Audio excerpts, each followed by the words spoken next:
Welcome to Grief Uprooted, a podcast dedicated to sharing your grief stories. Together, we embark on the mystery of one's grief journey as they learn to live, heal, and be courageous in a world rooted in trauma. Join myself, Christine, in an open discussion to help you uproot the grief in all our lives. I am an award-winning author, professional speaker, and humanitarian in the field of grief and trauma. I want you to be part of the discussion. When you think of the word trauma, do you think about grief? Welcome to Grief Uprooted. I'm your host, Christine Donner-Landon. Today, we're going to tackle that question. I think we're not informed really what trauma is and how grief is entangled or entwined within it. So today, I'm super excited to have Lori Gill with me. She's the founder of the Attachment and Trauma Treatment Center for Healing. She is also the creator of the Integrative Trauma and Attachment Treatment Model. They also have an app that has just come out. And really, today's conversation is going to be all about that trauma component. How does it relate to grief, and how does grief fall under that umbrella? So many times, I think the word grief is misunderstood. I think we really just correlate it with death, but there's so much more to it.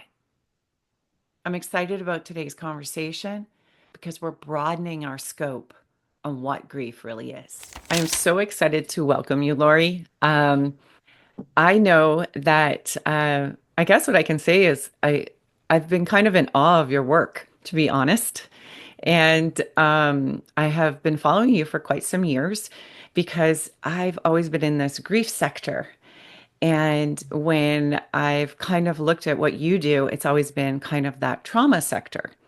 And I know all of you out there have been kind of asking me for an episode on this, on how trauma kind of integrates, or is it the same thing as grief? So I'm so excited to have Lori Gill here that's going to be able to answer those questions for us and explore that. But before we do that, I always love to ask my guests, first off, I really love to know what brought you to this career choice, because I often feel like it chooses you, you do not choose it. And where do you live? Like, where are you tuning in from? Great. Thanks for having me here, and Mm. I've enjoyed following your work as well. I live in Niagara region, so in the country, wine country, which is really lovely. I look outside and see nature all around me, and that's Mm. been a very important part of my wellness. Mm. And what brought me to this work? That's a great question. And I do agree with you. I think your work chooses you. When I was working in mental health, children's mental health initially, just progressively, I moved towards private practice. As I was setting up my first private practice, one of the first referrals I got was outside of my scope, and it was a trauma referral. I knew it was outside of my scope. I referred it to somebody else that I knew who did quite a bit of trauma work. They too declined it because they felt it was outside of their scope. So Mm. at that point in time, I started asking, who's working with these really complex trauma cases? And this was, oh gosh, probably 15 years ago now. And the response I got was, no one. There is no one. Anybody who's doing this work that I spoke to largely felt like they were just kind of floundering a little bit and doing the best that they could, but they didn't actually have formal training in working with trauma. So that's what led me to delve into trauma training. And I actually started with the National Center for Trauma and Loss in Children, TLC, in Michigan, and they're now Star Commonwealth. So, yeah, that's where I started my trauma training journey, and I've just continued to learn and grow since there. So, That's fascinating. And what brought you obviously you studied psychology or something in university. What brought you to that choice of career? oh, that's another interesting question. So, like most people, have my own background and history of trauma and different life experiences. And I think the tipping point for me was actually talking to a counselor years ago who I had a really great rapport with. And we were talking about what I was going to do because I had aged out of treatment. And we were talking about my career path. And I said, oh, I might like to be a lawyer. I might like to be a counselor. And he very nicely said, well, being a lawyer, about 90% of your time is being told what to do by other people and doing paperwork. He's like, how does that sound for you? And I thought, not very fun. And he said, I think counseling, would be a really good fit. So that's what started me on this path. So Oh, that's so great. And I think that's so true that something brings you to this career mm, and you see the value of it, that and how your life can change. And so it's great that you experienced that and that's what brought you here. So in this trauma sector, is there a really good way, I guess, that you could explain how trauma and grief kind of come together? Because I think what I'm trying to say is when I think of something traumatic, I think about a car accident. And I've been doing a lot of like I'm reading all your questions and comments online, and a lot of people are like, "Well, trauma is like, it's a traumatic experience. Nobody died really." And mm, often I think, that's interesting to me because usually death is part of trauma. Like it is very traumatic, and they have traumatic death. But a lot of times people aren't correlating the two together. So, how do they go together? I guess is my question. yeah.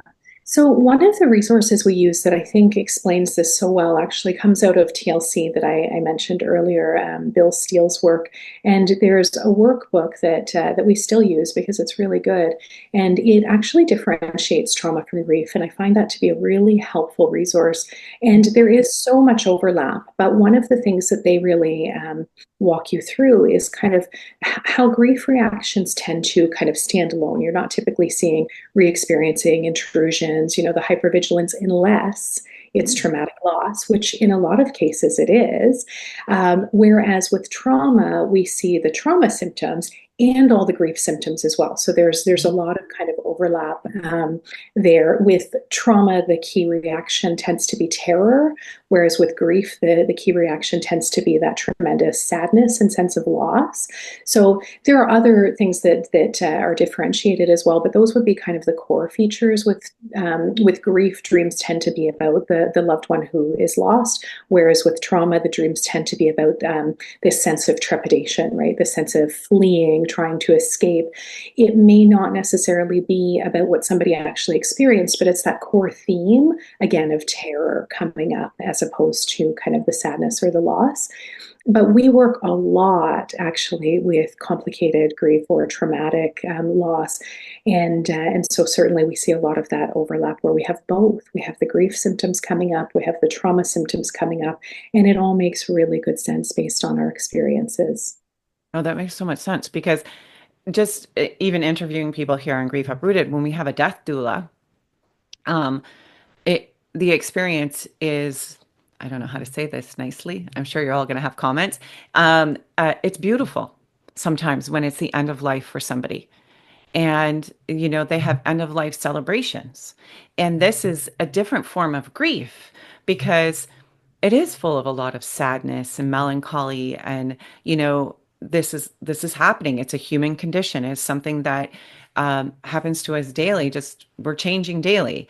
And then when you hear about trauma, you're off in this other sector. But I love how you put the two together because those terrors, that fear element is there. So I guess it's horrific to think about having that grief and then having that fear element and those terrors in there and all that. And it definitely complicates it all.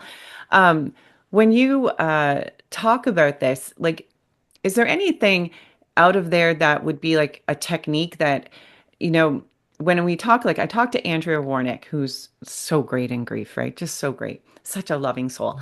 And, she had a lot of great puddle jumping and things like that. And when it came to grief, it was a healing process. When we think about trauma and grief, I'm scared. I'm not going to lie. It sounds horrific to me because I would not. My brother fell over Niagara Falls And 6 months later, I was suspected of having bone cancer in my legs, and I was 14.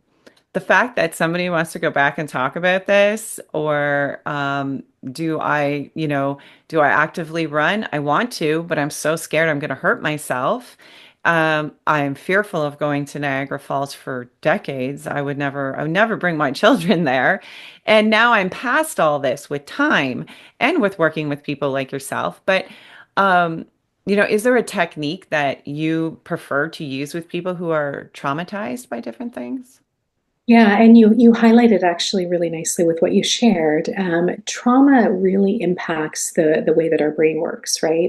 Mm. And traditional therapy often focuses on more cognitive talk therapy, right? Mm. Is very traditional, and a lot of times people share what you just shared, that I don't want to talk about it, I don't want to think about it, and it's not just that; it's that often we can't. And what research shows us when we look at kind of the brain of somebody who's experienced trauma when they're recalling their trauma, literally the brain scans show that that left hemisphere is largely offline. Our speech centers are largely offline, little to no activity. Right hemisphere, though, sight, sound, smell, sensations of touch, body movement, emotions, very active and busy at work. And Mhm. because that's where the trauma is stored, that's often why we get those, speechless terror or I don't know responses, which are freeze responses. But largely that comes because our speech centers are not accessible to us, right? Mm. And we just don't have the words. So for our approach, we primarily use what's called like bottom up techniques. So Mhm. we're working with the body, we're working with the nervous system, we're working with the subconscious. We're regulating, and it's bottom up from the brain perspective as well. We're starting with kind of that survival part, the brain stem, moving up into the limbic system, then moving up at the latter part of the model into the more cognitive part of the brain, which really helps to promote integration, but it also tends to the terror. And it's not a traditional talk focused model. So we are tapping into the central details of the trauma, which is what gets kind of burned into our memory, the sight, sound, smell, sensations of touch. Those tend to pop up really, really quickly and really easily. I don't need to know the details of what happened for this to work. It's more about guiding the client through the process. So getting past that peak period of threat activation, which is my job, is to move them through it, right? And then we start going into more resourcing. So what the body needed or wanted to do at the time, what they needed or wanted to have happen, and we're just kind of moving through layers and resource installing, pairing that with bilateral stimulation as well. Oh, So that's good. it's actually so beautiful and reparative Yeah. to see those shifts. You're totally taking me to that place where people are having their celebration of life when someone's life is dying. But you're taking me on another beautiful journey that it sounds like, because even in my own, sharing my personal experiences and what brought me to this field, I remember being in that hospital bed and Dr. McIntyre going, if you don't talk about what's inside of you, you're going to physically kill yourself. And I was a teenager at the time, and I just remember looking at him thinking he was a crazy old man. And it wasn't until years later I went back to him and I was writing my first book and I said, "What were you talking about?" And he was like, "You experienced this traumatic death and you bottled and you could tell. And then the body, you didn't have cancer, you had osteomyelitis." He goes, "It was just a bone infection and you had fallen when with your brother." And he's like, "Your body couldn't heal and you shut down completely." And I remember shutting down and people asking me my name and kind of going, I wonder what they're talking about. It kind of felt like I was watching a movie because now I can go back and watch the movie and it doesn't, I feel the emotion, but they're not taking over anymore. But as a young child, I remember going, wow, like I can see this happening and wondering like that must have been real. But even listening to that approach, because I think we all want to ruminate our story out and out and out, and then we get exhausted, and then we just don't know where to go from there. So it sounds like this process really takes you through that physical element and journey. And research has shown now, years later, that trauma and grief really hit the brain, where I don't think any of us really thought that decades ago. Um, so that's fascinating. What do you think when experiencing grief? And is there anything that you could say to somebody that's experienced a traumatic grief that I'm kind of wondering? what brings comfort to that, if you know what I mean? Is there anything, really an element that could bring comfort to it? I love the process that you're talking about. So, hmm Yes. So if I can go back to one thing you just said, and I think it ties in with what I would say to your most recent question, the rumination, right? So part of the piece with the rumination is trauma memories don't get integrated in proper space and time. So they don't get put away in proper space and time with a beginning, middle, and an end. It tends to still feel like it's reoccurring even long after something has happened, right? When we can depotentiate or take the charge away from the trauma, that's when we can see that memory integrated in proper space and time. And in the same session, people will often say, you know, it doesn't feel so charged. It feels further away. It feels more like a memory. Oh, I get it. Really, really great because that's integration at work. So, to your question, what I would say is research also shows us whatever is the loudest message in our brain is what's being actualized at a neurological, physiological, emotional, somatic level. So often, when we experience trauma, but also grief, we're so in the grief, right? We're in the pain and we're looping and looping and looping in the pain. But by staying looping in the pain, we're reinforcing that at a neurological, physiological, cellular, chemical level.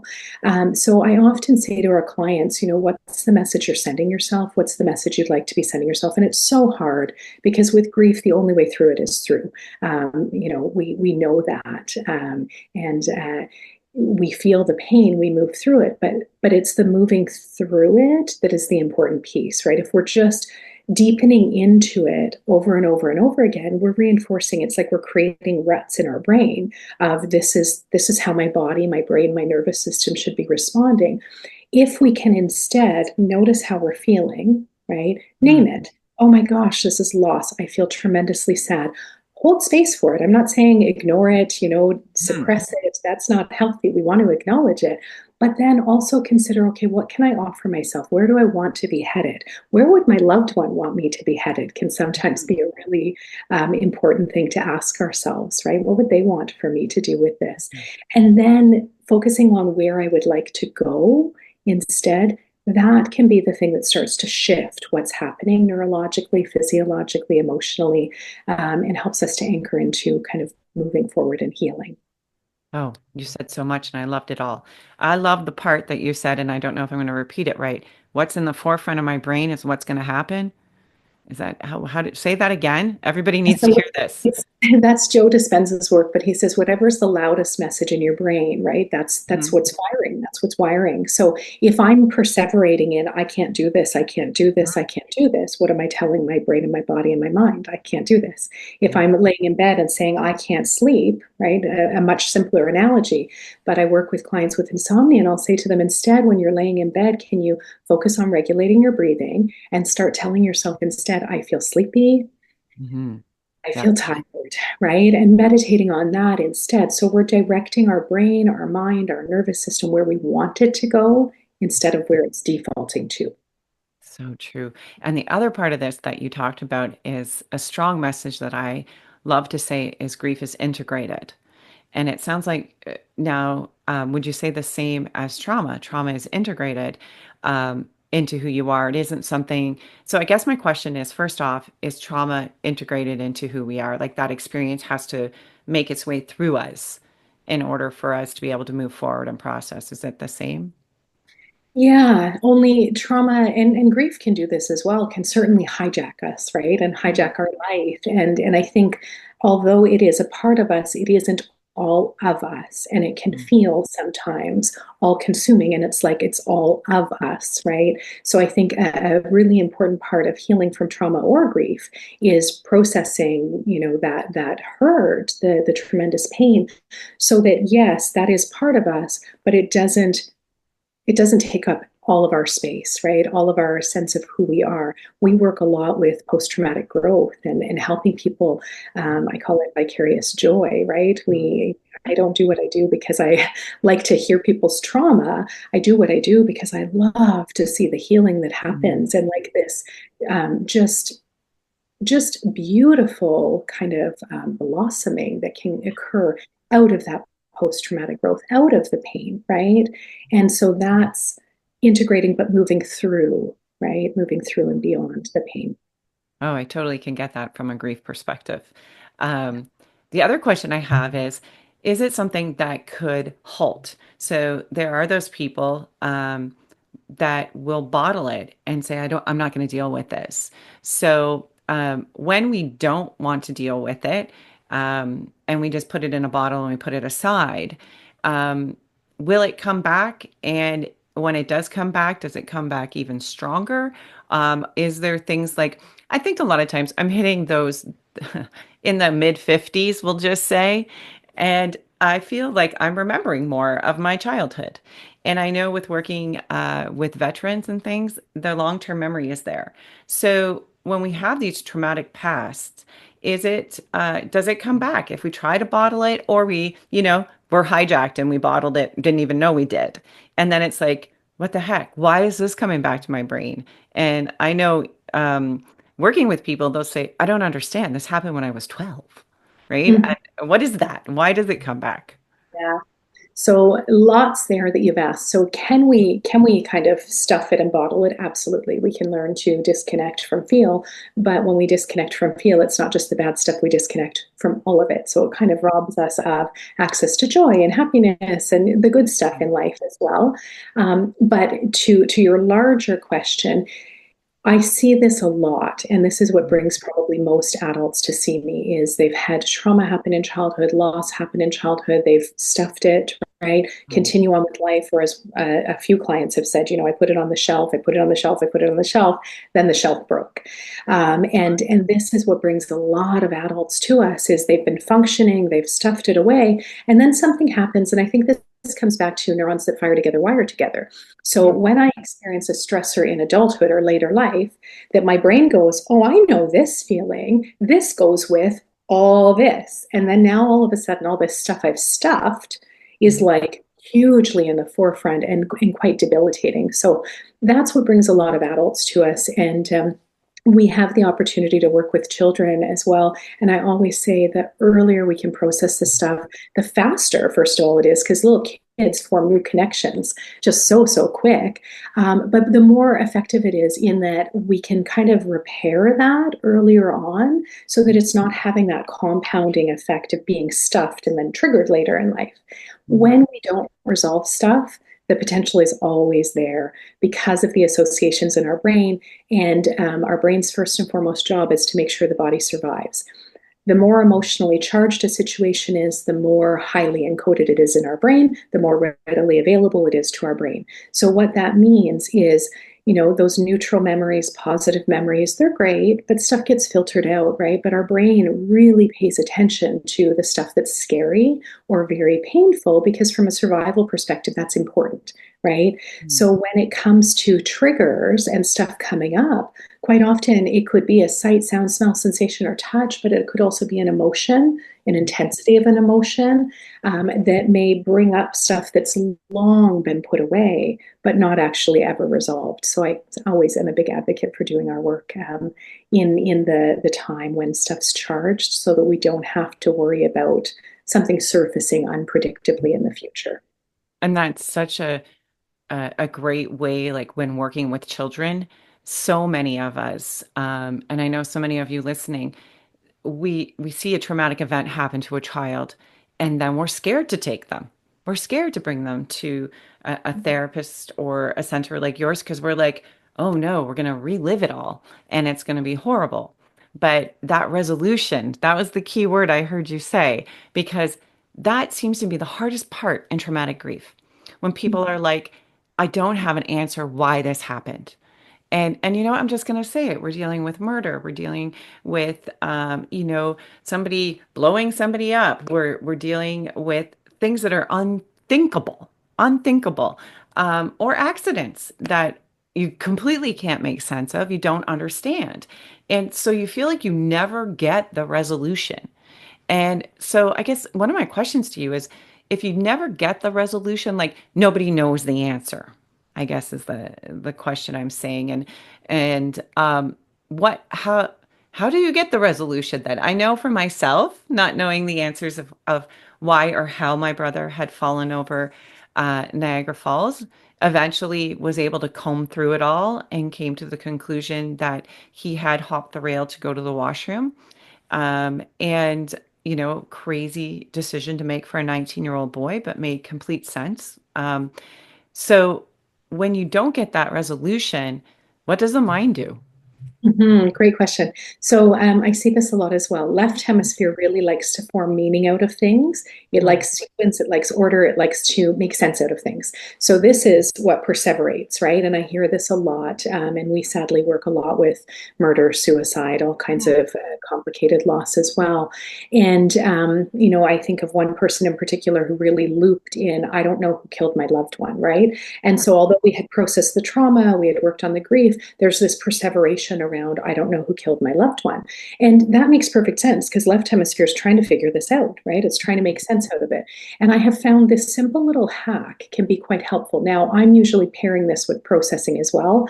I mm, don't know how well it will work all by itself, but I do think it could be quite helpful. And all I do is help the brain form a message that makes sense. It doesn't have to answer the question. So for that person, for example, it became, I know I may never know who killed my loved one, but I know that I'm safe and the police are doing what they can to figure this out, right? So it's just giving the brain a response that it can have, that it can put away. Or I know I may never fully understand what happened, but I know that I'm healthy and strong. And, stuff like this doesn't typically happen. Or I know that I may never fully understand why somebody would do something like this, but I'm focusing on healing and moving forward and taking control of the things that I can control. And then we would take that message and either write it out with our non dominant hand or tap it in to give that bilateral stimulation.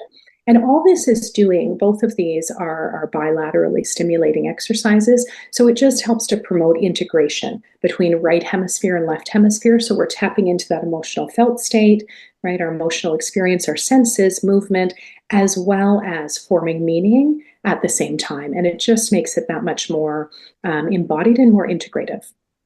I love your approach. I see why you're very successful. I just love that whole approach because you're just integrating it all. Another question that I have is I was a women's advocate. I worked for Women's Place here in Niagara. And I know a lot of the women who came in were traumatized. They were beaten. So do you work with people like that? Just thinking about my listeners, and if you're someone like in an abusive relationship and they've been traumatized and working their way out, um, I think there is an element of that is grief. I'm just wondering if you agree with that and what element of it you think would be considered grief. Mhm. Absolutely. To all of those questions. So we work sadly a lot with that, a lot with all forms of childhood abuse as well as adult abuse experiences. Is there grief in there? Yeah. Which components? It's layered, I think, throughout, right? Wow. Grief around loss of expectations, grief around, so often in that cycle of violence, we go through that period where what we want and that attachment piece and that illusion is offered to us, right? It might be just fleeting, but it's offered to us or it's experienced at some point in time. So I think there's grief of that loss as well, when no matter how hard we try, no matter how good we are, no matter how much we try to be appeasing, we can't get that response that we're looking for, right? So that's like a loss of expectations, a loss of relational ideals, attachment, which we're born primed and attuned towards. So I think that's a big piece. But then there's also loss and grief around safety, like my Mhm. actual safety, that somebody would do something like this, and reconciling that view of the ideal with the view of the danger. And again, from a trauma perspective, what research shows us is we're not keeping right hemisphere and left hemisphere online at the same time. So trauma disrupts integration, so people are flip-flopping between kind of right hemisphere and left hemisphere. And what that means is it's really hard to hold in conscious awareness, and we see this with kids with caregivers as well. There are almost like these dialectical views, right? Like this bad partner and this good partner. And it's like it's not integrating together as being the same person because we don't have that integration. And that makes things so, so complicated. But absolutely something that we work with very successfully, because even in ongoing trauma, we can see shifts and we can depotentiate that trauma, help people to form different meaning of their experiences. There's a lot of self-compassion that arises, which starts to shift how we look at our life as well. No, I love the self-compassion part. That is definitely, and professionals in the field. I know during COVID, I was working with a few organizations that structurally were trying to, um, uh, from the top, from the board level, trying to restructure the organization. And I was brought in to help them. And at one point had to look and say, your employees are traumatized. Mm. They cannot think clearly. And they were like, what do you mean? And I'm like, the prefrontal cortex. I don't know how to explain this to you. So we're going to take a moment and I'm going to show you a PowerPoint because these people work in trauma on a daily and they're trying to process what's happening to them. And I understand it's their job, but it's impacting them. Mhm. And then we're going to another level of and saying, okay, we're going to reorganize this part of it. And it's not processing. They're in panic mode. And everything was just a panic. And everything was when you would have the conversation, it blew. And it was like, whoa, okay, what's going on? And after a while, I went, they're traumatized. They're in a pandemic and they can't, it's no fault of their own. So do you work with professionals like that are in that field? And I know our intentions sometimes, you don't become a police officer or firefighter to be traumatized, but it seems to come with it. It just does. Or EMS or doctor, nurse, um, all of it. It just seems to come with it. Do you work with professionals? Mhm. So we work with professionals a lot in all different fields, and because our model is so effective at tending to the trauma, it also tends to general mental health concerns as well.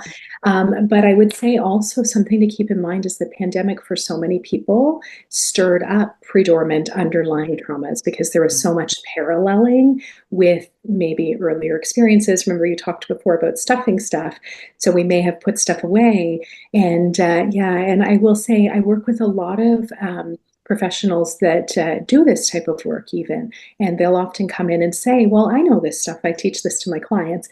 And I'll say to them, and that's really wonderful. But knowing it up here in our thinking brain is Yeah. very different than embodying it here, right? And doing it. And they'll usually nod and be like, yeah, because they know they're not in their bodies. We also train therapists around the world in our integrative trauma and attachment treatment model. And I'll say the biggest thing that I see is people coming in, and it's not their fault, right? As society, we focus so much on left hemisphere. We focus on teaching kids to read and write, right? And all through school, it's very left hemisphere focused. They've tweaked that a bit. But even when you go into, counseling school, when you become a psychotherapist or a social worker, we're learning about theories. We're learning about theories, research, journal articles. Like it's very left hemisphere dominant. So we get a lot of people come into training with us, and our model brings you into your body. As one therapist said, it's deceptively deep, right? Like you don't. It feels very safe. It's very fluid because it's structured, but it's very much somatically focused. So it's bottom up, and so it brings people into their bodies in a safe, structured way because we're clearing stuff out, so it becomes safer to be in our bodies. Mhm. But what that means is there's an awareness of how not in their bodies they have been. Yeah. And that I think is a really beautiful process because when it comes to burnout and compassion fatigue prevention, I've had some people say, well, it's not good for me to be in my body. The work that I do, if I was in my body, I'd burn out. And I'll say, not necessarily, right? Because when we're not in our bodies, we don't notice the stuff that sticks with us. And not all of it does, right? Like, people who work in high stress jobs, the day to day, we adapt to the day to day. But there are always those one or two situations that stick with us as different from the rest. And if we're not able to notice when something sticks with us, we're not able to notice when we're bringing it home and we're bringing it into our life. And the last place it impacts is work, right? The first place it impacts is personal life, family, friends.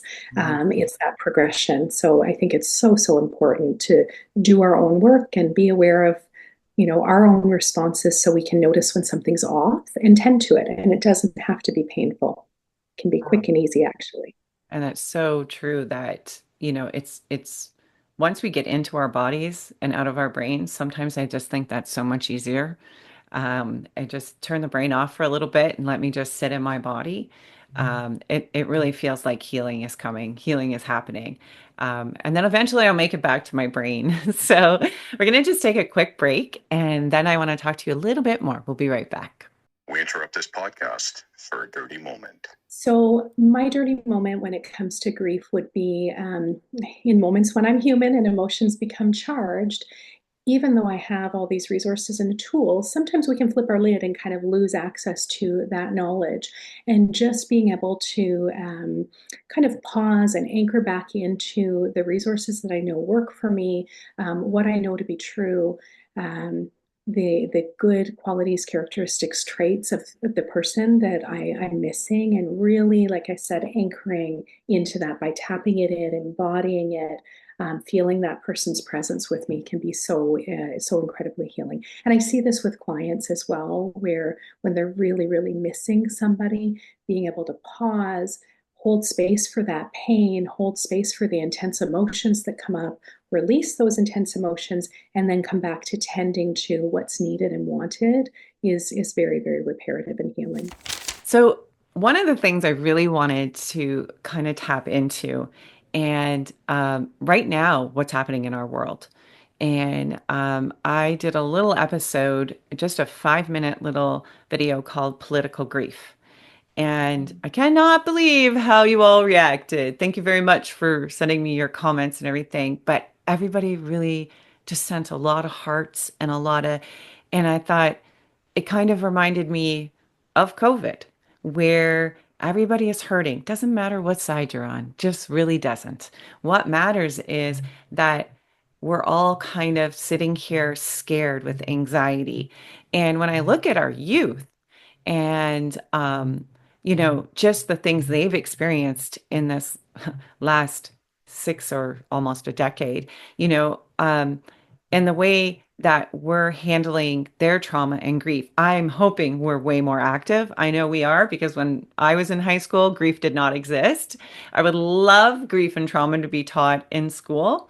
That is one of my biggest beefs, that we teach them how to create life. I think there should be just a little element of what happens when someone dies or we experience trauma, even from a coaching model. But when you look at that and you see this, do you feel like the media and social media and all that can be traumatizing to people? Yes. Yeah, good. We're in a unique time where, yes, it's important to be informed. Trauma is about the unexpected. Trauma is about a loss of control, right? Trauma is about unpredictability. Trauma is about, Hold on. oh, can you hear me? Yeah, we're totally deep in that. Everything you're saying, we're in right now. Okay, sorry. I thought it just cut out there for a minute. Oh, I was just in awe going, yeah, and I feel all those things you're saying. Exactly. And so when we have situations happen that are out of our control and overwhelming and superseding our ability to cope, that is trauma, right?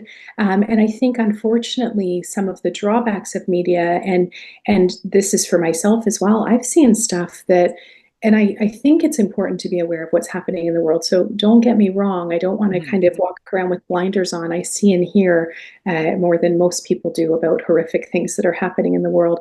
But to be able to turn on Instagram and see war happening, right? To be able to see some of the horrors. And I think it's twofold, because yes, it creates awareness, but if we're seeing that, kids and other people are seeing that as well. And I've done a lot of my own work. I'm pretty embodied, grounded, resourced, right? So I know that was incredibly troubling for me. I cried. I looked at, okay, what do I need? What can I offer? And I think that's what we often need to anchor back into when there are these massive things that are happening outside of our control, it's about, naming how that feels for us for sure, but then looking at, okay, what can I control? What can I do? So I can continue to raise awareness. I can continue to share how I feel. I can tend to that tremendous pain that's coming up, or suffering or shock or disbelief around, the horrifying state of what's happening around us. I can send prayers, or send energy, or whatever feels true for that person. But this is all bringing us back to a sense of agency, right? And we need to anchor back into the agency. Otherwise, we just, again, perseverate and loop in those really awful feelings. And it's very, very debilitating. So again, we want to feel them. It's not to ignore them, but feel them and then move through them. So we're moving towards something that helps us move forward in whatever way feels good and manageable for us. Oh, it's so true because, and I find like working with veterans, they're talking about the war. And it's horrific to hear these stories and watch how they collapse because it's really the first time they've spoke about it because in that generation we didn't speak about it. And, then working with youth and having my own teenager, um, I'm like, where do I go with this? Like, how much information do I give you and how much? And we're having all these conversations I never thought I would be talking about. And, also saying everything is going to be okay. But you're also going, I really Key. don't know if everything's going to be okay, right? So I'm like, I don't want to lie to you. But I know one thing that, we're going to do it together, but it is a really hard time. It's But really, right here, right now, in this moment, you are okay. And I'm going to do everything I can to walk through this with you.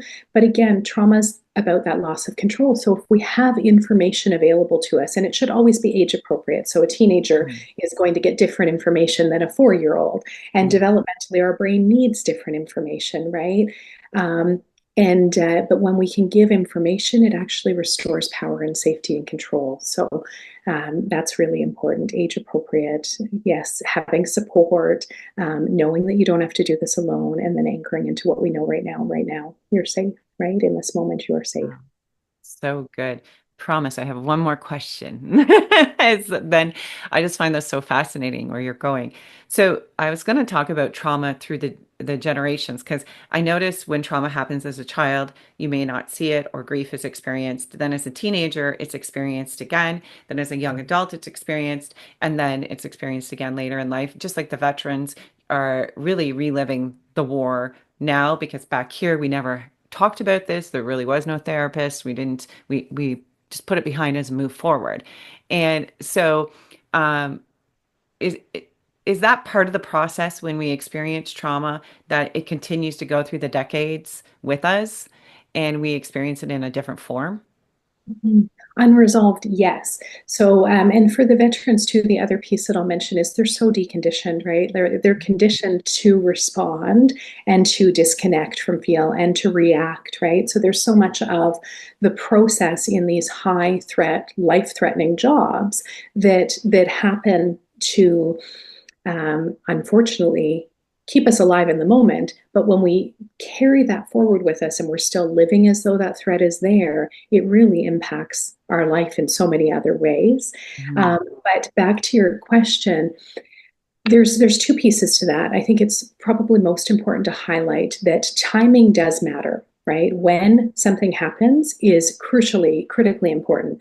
The younger I am, the more brain growth and development is occurring. And there's often this myth that, or belief that a young child, doesn't remember, so it's not traumatic. Oh, don't worry about it. Yeah, Yeah, I. that couldn't be further from the truth, because the younger we are, the more rapid our brain is growing and developing. And the trauma and grief has the ability to actually stunt, inhibit, or even destroy brain growth and development that's happening.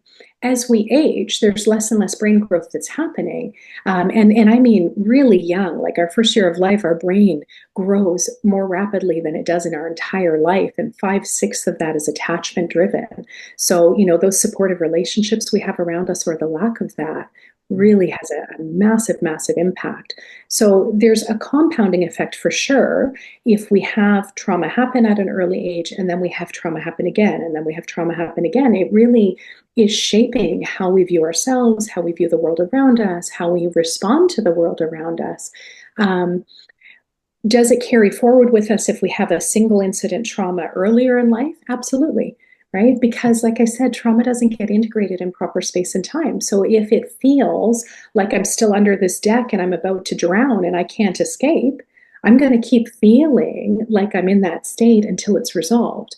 And this is where, again, processing is so helpful because we don't have to stay in that state, right? I've worked with people, as in their 90s, their 80s, and sometimes the belief is, oh, I just always thought I had to be this way forever. And it's like they're sobbing because they're like, I didn't know this could go away. I didn't know I could feel this way. And my heart is breaking for them that Yeah. they've been stuck in this state for all those years, right? Not recognizing that they did survive. And that's where I'd say the amygdala is so good at detecting threat, that security guard part of our brain, right? It's so good at detecting threat. It's not so good at understanding when the threat is past. It needs help to do that. And that's what our model is all about, is tending to that, depotentiating the trauma, and then really resourcing the client. Oh, I love that. And what a great way to bring it to an end because just letting it go and realizing you can live a life that you feel free. You're not underneath that heavy pressure on you. So I want you to just tell us a little bit about your training. Like if somebody wanted to take your training, it sounds so good. And I know that you have an app, and I would love all of you to be able to get on there too. So just tell us a little about how people would reach out to you, a little bit about your training, and definitely about your app. Yeah, awesome. So I wear three hats. The app was developed through the nonprofit that I founded, and it provides free and low cost trauma specialized therapy to individuals in the Niagara region. Nice. And we received some funding from Wise Guys to develop an app, which was a Oh, huge blessing. I know those guys. Yes, Thank you, wise yeah. guys. It's an incredible resource, but we wanted to make it available to everybody. So it's free for our clients, but it's quite available to the general public as well. And there's quite a bit on there that's free, and then there's paid plans that people can do as well. And any purchases directly support the delivery of free and low cost trauma therapy because we're not yet government funded.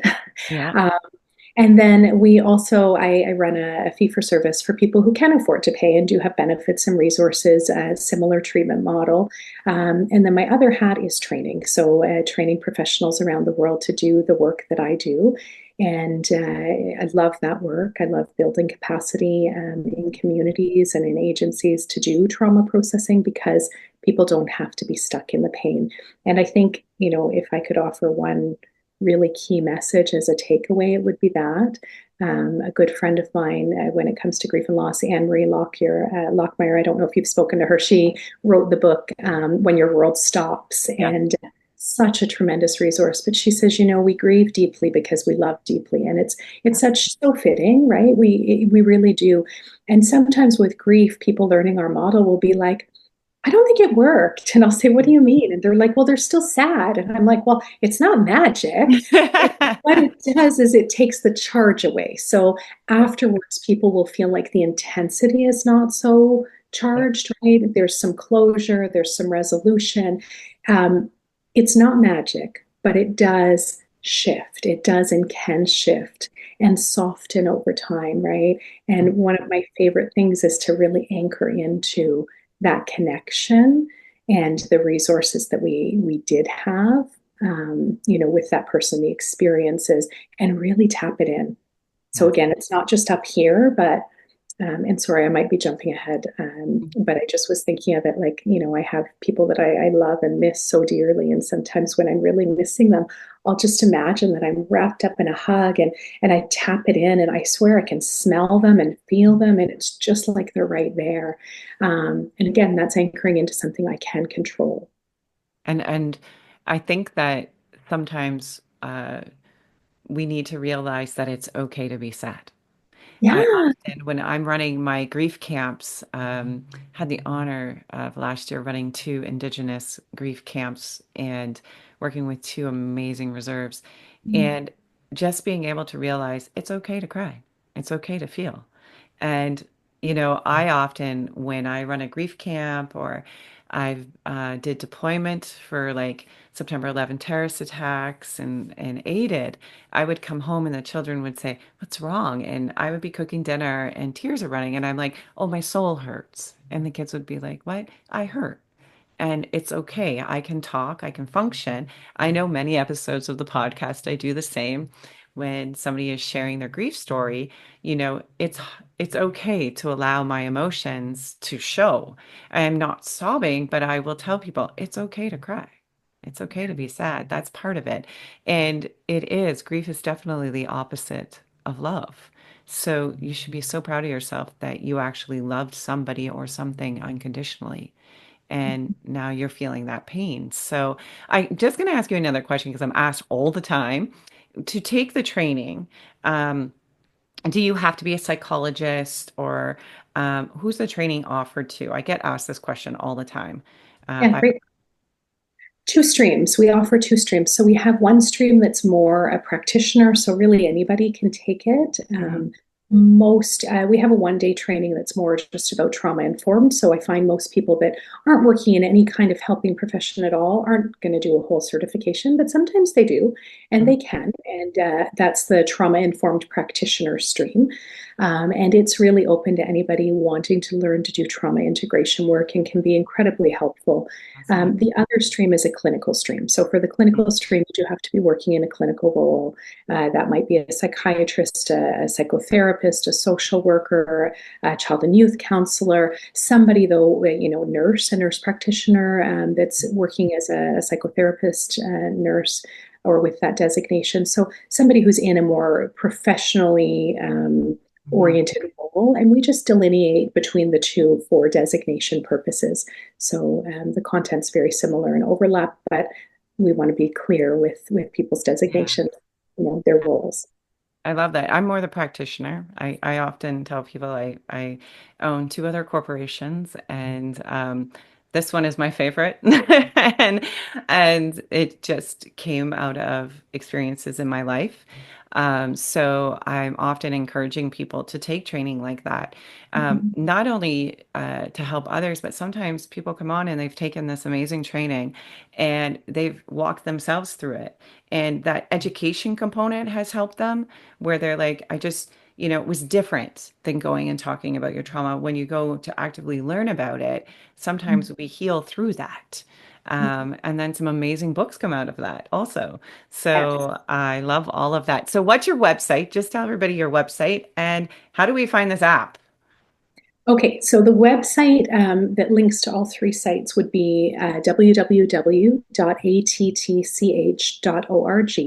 And the app you can find on Google or Apple, and it's called Trauma Healing Academy. So if you search that up, that's where you'll find the app. And like I said, there's lots of free resources on there as well. And Christine, what you were just referring to is forming meaning, right? So when we're Mm. doing training, sometimes it helps us to form meaning of our experiences. And when we form meaning of our experiences, that can be incredibly, incredibly healing. Oh, definitely. Well, thank you so much. I'm going to put in the notes all these websites and app that people can reach out to. I can't thank you enough. It was a great conversation. Thanks, Until, pardon? thanks so much for having me. Oh, it was wonderful.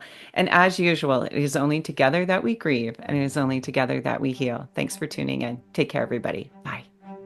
Grief Uprooted professional grief and empowerment coaching are not to be used as a substitute for professional advice by legal, medical, financial, business, spiritual, or other qualified professionals.